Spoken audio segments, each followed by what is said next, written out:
हेमंत सरकार से पूछना चाहूँगा कि मेरे घर में चूल्हा जलेगा, ये मैं अपने गांव के मुखिया से पूछ के जलाऊंगा क्या? मेरे घर में क्या पकाना है ये मेरा मुखिया बताएगा क्या? तो यार जब तुमको यहाँ का नीति बनाना है तो सेंट्रल कौन होता है बताने वाला? अपना स्टेट का तुम नीति खुद बनाओ। हाँ, तुम लोगों को बेवकूफ़ बनाते हो। जब बीजेपी की सरकार रहती है तो बीजेपी कहता है कि मुझे झारखंड नहीं चलने, जेएमएम नहीं चलने दे रहा है। जेएमएम की सरकार बनता है तो कहता है मुझे बीजेपी और कांग्रेस तंग कर रहा है। यार क्या मजाक है, मजाक क्या है? अब तो भाई जो होगा खेला होना है। तुम्हारी सरकार नहीं चाहिए, तुम रख लो। अब हम अपनी सरकार बनाएंगे, युवाओं की सरकार चलेगी, युवा की।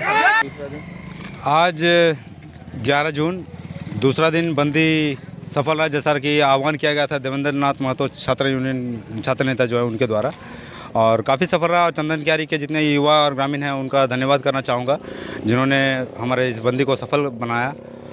और किसी तरह का हम लोग बाधित नहीं कर रहे हैं, किसी को कष्ट ना हो इसके लिए जो भी एम्बुलेंस सेवा है या फिर जो भी कि आवश्यक सेवाएं हैं सारी कुछ सुविधाएं चालू है। दुकान वगैरह जो वो खुले हुए हैं और किसी को कोई तकलीफ नहीं दे रहे हैं। सिर्फ हम लोग अपने जाम को लेकर मुख्यमंत्री तक आवाज़ पहुंचाना चाह रहे हैं। सर क्या आवाज़ पहुंचाना चाहते हैं, क्या मांग है आपकी? हमारी मांग 60-40 है। 60-40 ये तो पूरे झारखंड जान रही है, फिर भी मैं आपके न्यूज़ चैनल के माध्यम से पूरे झारखंड को बताना चाहूँगा, जो नहीं जान रहे हैं, जो नहीं समझ रहे हैं उनके लिए, कि ये बाहरी और भीतरी वाली कहानी हो गई है।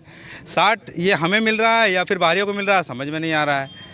कोई भी वैकेंसी आती है तो पता चलता है कि बाहरी लोगों का दबदबा कब्जा ज़्यादा रहता है। तो अब ऐसा है कि जैसा देवेंद्र नाथ महतो जी ने बताया है, आगाज़ कर चुका है, उन्होंने बताया है कि उस तरह का एडमिट कार्ड अगर किसी का बाहरी का देखा जाएगा तो फाड़ दिया जाएगा। तो या तो हेमंत सोरेन 90-10 लागू करे या फिर तैयार रहे। हम लोग बाहरियों का एडमिट कार्ड क्या फाड़ने का काम करेंगे। और अब तो हो सकता है कि लाठी डंडा भी चलेगा, ऐसा आएगा नौबत। अली आलमगिरी आलम का एक बयान आया था कि नियोजन नीति को फिर से झारखंडी हित में संशोधित किया जाएगा, क्या आप उनकी बात पर भरोसा करते हैं?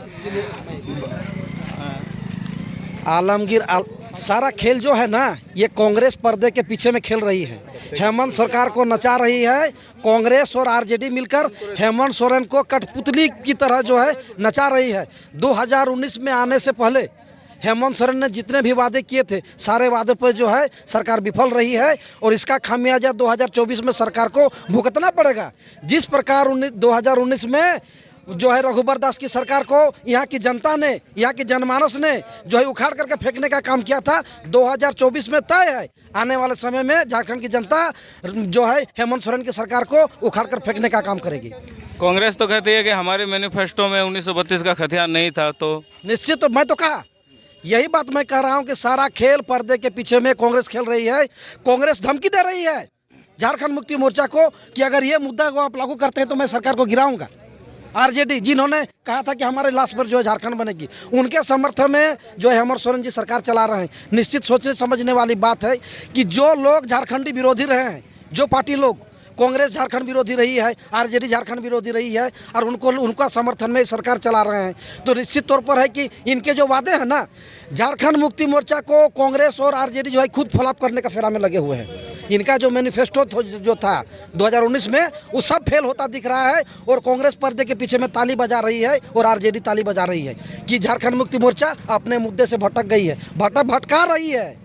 कांग्रेस और आरजेडी जो है झारखंड मुक्ति मोर्चा को भटका रही है, सारे मुद्दे पर फेल होने रही है और सारा खेल जो है कांग्रेस का और आरजेडी का है। तो कांग्रेस का आप खेल समझ गए, जेएमएम का खेल समझ गए, बीजेपी को 19 में देख लिए, अब तो 24 में कौन सा विकल्प? इसलिए हम लोगों ने ऐलान किया है, कि ना यूपीए ना एनडीए, हम लोग तीसरे मोर्चे के रूप में झारखंड में 81 विधानसभा सीट पर हम लोग चुनाव लड़ेंगे और जनता से समर्थन मांगेंगे।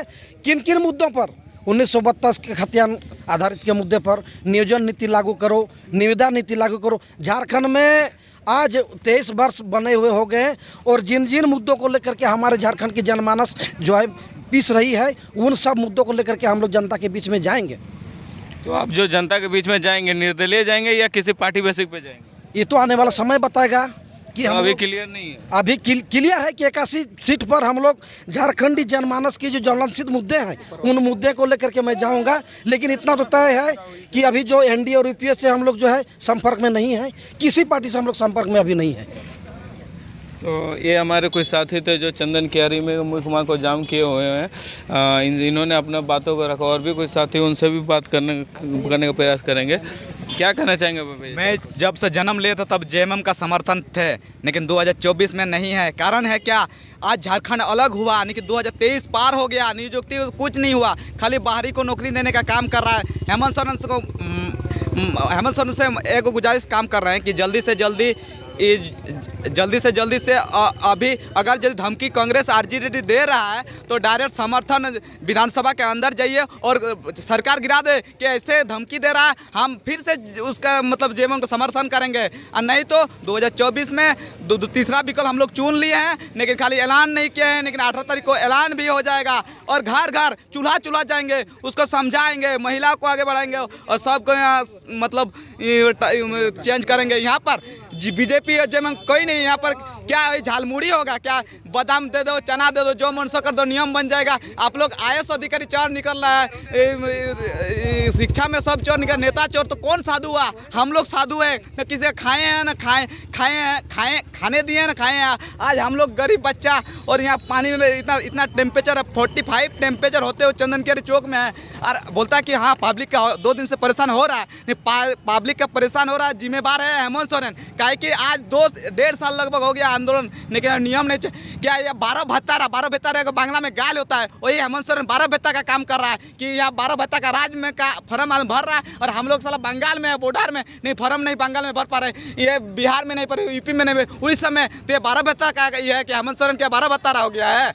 जय झारखंड। एक बात में है, आज जो लगातार बंदी 2 दिन का बंदी है, आप क्या देखते हैं? बंदी कितना सफल हुआ आपका? ये बिल्कुल पूरा हम लोग का 100% सफल रहा। सब लोगों का, हमारे स्थानीय लोगों का, पूरा झारखंडियों का पूरा समर्थन रहा। सबका भागीदारी और सहयोग से जो है हम लोग का 2 दिन का जो ये बंदी है, ये पूर्ण रूप से जो आह्वान किया गया था बंदी का, वो पूर्ण रूप से हम लोग का एकदम समर्थन लोगों का मिल रहा है और बंदी में असर भी पड़ रहा है पूरा। सुनिए, हम यही कहना चाहेंगे कि आज इतना बड़ा दुख की बात है जिसको हम तो बयान नहीं कर सकते हैं। आज एक बार तो हम बता दिए हैं कि हमारे नेता और विधायक आज ये कह के बोलते हैं कि हम झारखंड को अलग करा दिए, इसी वजह से वो आज विधायक और एमपी बने हुए हैं, मंत्री बने हुए हैं। आखिर किस लिए? ये नीति कौन बनाएगा? झारखंड तो अपने अलग कर लिया, लेकिन आखिर झारखंड को चलाएगा क्या? आखिर झारखंड क्यों बना? यहाँ के लोगों के लिए बना। तो झारखंड जब यहाँ के लोगों के लिए बना तो कहाँ पर रहे हैं झारखंडी लोग? आज रोड में क्यों हैं झारखंडी लोग? हम तो यही पूछना चाहते हैं कि झारखंडी लोग आज रोड में क्यों बैठे हुए हैं? 23 साल से आज हम लोग देखते आ रहा है, कभी बीजेपी, कभी जेएमएम, कभी कांग्रेस, यही लोग आ रहा है और आके बार बस हम लोग को बाहरी लोगों से पैसा लेकर अपना बेटा बनने का काम कर रहा है, और इसके सिवा कुछ नहीं दिखा है। लास्ट में अब हमको यही लगता है कि कुछ नहीं, अब हेमंत सोरेन रहे चाहे बीजेपी रहे, हम लोगों को सत्ता जो है अब बदलने का समय आ गया, क्योंकि लोग जो है हम लोगों को सिर्फ आंदोलन करा रहा है, यहाँ के लोगों को आंदोलन करा रहा है और बाहरी लोगों को नौकरी दे रहा है, बाहरी लोगों को रोजगार दे रहा है। तो झारखंड किस लिए बनाया था? जब झारखंड संवैधानिक देश है, जब हर एक स्टेट से एक देश का निर्माण हुआ है, तो फिर हमारा राज्य क्यों बना?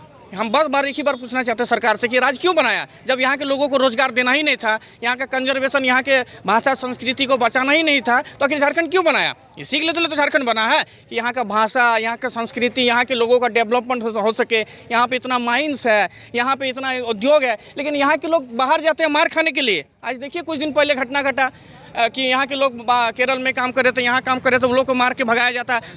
हम लोग जो है डिग्रीधारी हैं, आज बीटेक करके जो है यहाँ के जो प्लांट है, इलेक्ट्रो स्टील प्लांट है, बाहर का मुंगेर का लड़का बोलता है कि सुनो ना, आपके अगल बगल में जो है इलेक्ट्रो स्टील प्लांट है वेदांता का, बोला हाँ है, जॉब लगाना है क्या? तो देखिए कितना दुख का बात है, 4 किलोमीटर के डिस्टेंस में इलेक्ट्रो स्टील है। हम लोग बीटेक होल्डर हैं, डिप्लोमा होल्डर हैं, बहुत सारे अभी मैंने घूम रहे हैं इधर से उधर, कोई ताश खेल रहा, मजबूरी में क्या करेगा? कुछ मिल ही नहीं रहा। पहले बोलता था यहाँ पे रोजगार नहीं, लोग जो है पढ़े लिखे नहीं, आज पढ़ा लिखा जब हो गया तो वो लोग को बोलता कि आपको रोजगार नहीं मिलेगा, बाहरी लोग को रोजगार देंगे। तो बहुत बड़ा षड्यंत्र चल रहा है, और यहाँ के जितने भी मंत्री विधायक हैं, चाहे पक्ष हो चाहे विपक्ष हो, सारे मिल गए हैं। उन लोग 5 साल का नीति चला दिया है। वो लोग क्या होता है कि जब 5 साल हेमंत सोरेन राजनीति जब राजनीति मंत्री में हो, मुख्यमंत्री बन जाता है तब कुछ ऐसा चीज़ कर देता है जिससे बीजेपी आ जाता है। फिर बीजेपी जब ये होता है फिर कुछ ऐसा करता है, फिर जेएमएम आ जाता है। आखिर ये कब तक चलेगा? ऐसे चलते चलते जो है आज झारखंडियों का अस्तित्व खतरा में आ गया है, यहाँ के लोगों का वंश का अस्तित्व खतरा में आ गया है। और आने वाला 10 साल में फिर यही पार्टी और यही लोग, यही पक्ष और विपक्ष अगर झारखंड में रहा तो आने वाला 10 साल में हम बता रहे हैं कि झारखंडी का अस्तित्व खत्म हो जाएगा। हम लोगों को बार बार एक ही चीज़ बोल रहे हैं कि हम लोगों का ऐसा षड्यंत्र रच रहा है यहाँ के नेता कि हम लोग को लास्ट में पेट का जब लाला पड़ेगा ना तो हम लोग अपना ज़मीन को बेचना पड़ेगा। और ज़मीन को किसको बेचेंगे? और ज़मीन को बेचना पड़ेगा बाहरी लोगों को। ज़मीन को किसको बेचना पड़ेगा? ना यहाँ के परिवारवाद वाले विधायक को, ताकि उसका बेटा बेटी सुख से जी सके, वो लोग बाहर में पढ़ सके, बड़ा बड़ा यूनिवर्सिटी में पढ़ सके। लेकिन यहाँ के जो आम जनता है उसको कुछ नहीं मिलेगा। वो लोग को बस ज़मीन बेच के और वो लोग को लात मार के भगा देगा यहाँ से, और सब बाहरी लोग आके यहाँ पे अपना स्थान बना लेगा और हमारा जो भी अस्तित्व है एक दिन खत्म हो जाएगा। जिस तरह रोहिंग्या मुसलमान था ना बर्मा में, उन लोगों को लात मार के हटा दिया था ना, उसी प्रकार जो है झारखंडियों को भी लात मार के हटा देगा। और ये पक्ष और विपक्ष का जो है एक रणनीति है, षड्यंत्र है। यहाँ के लोगों को समझना चाहिए, ये आंदोलन जो हो रहा है लोगों को समझना चाहिए। जोहार। जोहार झारखंड, जय झारखंड। आज हम लोग जानते हैं कि आज पूरा झारखंड में 60-40 लागू हो गया है। उसके कारण से हम लोग आज पूरा चंदन क्यारी को बंदी मतलब जाम करवा दिए हैं। और हेमंत सरकार ऐसे सरकार है जो जब 1932 आया था, 1932 खतियान का बारी आया था, तब बात आया था कि सदन में इसको ख़त्म कर दिया है और 60-40 तुरंत लागू हो गया। ये कैसा खेला है? ये हेमंत सरकार का कैसा खेला है? ये हरगिज़ हम झारखंडी नहीं